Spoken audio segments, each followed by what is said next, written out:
আজকে SSC result দিছে, পাড়ার সব পোলাপানের রেজাল্ট নিয়ে বললো, আমার পোলার কোনো খবরই নাই। হ্যাঁ এমতে কি হয়েছে ভাই ডাক্তার সকে? আজকে যে সামনে এসএসসি রেজাল্ট দিছে, আচ্ছা। খবর কি রাখছর? কোন সালে তোমার বলা রেজিস্ট্রেশন কাটতে পারাইছে? ঠিক আছে। এখনো পাইতেছে না, আমি রোল নাম্বার চাইছি দেয় নাই আমার, আমি কইতে রেজাল্ট দেখবো। আমি নাই মূর্খ হয়ে ঠেকছি, তুমি শিক্ষিত হয়ে ঘুরার ঘাস কাটো, কোনো খোঁজ খবরই রাখো না। আব্বা আব্বা আমি তো রেজাল্ট নিয়ে আই পড়ছি। গেন্দা তোমার রেজাল্টের খবর কি? আব্বা আমি তো পরীক্ষা মধ্যে পাস করছি, এই যে আমার সার্টিফিকেট, এই যে আমার ট্রফি, আমি কিন্তু শেরপুরের মধ্যে 50,000 উপরে হয়েছি।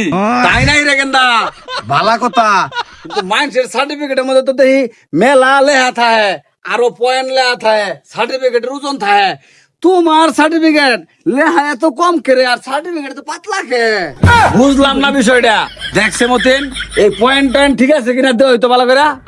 ভাই ইটা দেখ কাজা বুঝতাছি, তোমার পোলা তো এসএসসি সার্টিফিকেট নিয়ে নাই, তোমার পোলা তো ভিডিও করে না, উডার সার্টিফিকেট আর টফি নিয়েছে।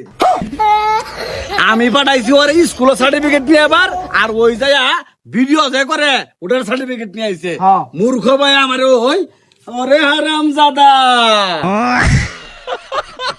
আজকে খালি তুই বাড়িতে আস, তোর ভাত বন্ধ, তুই ভিডিও ঘুরলে ঘুরলে বানিয়ে দিয়ে খাবি।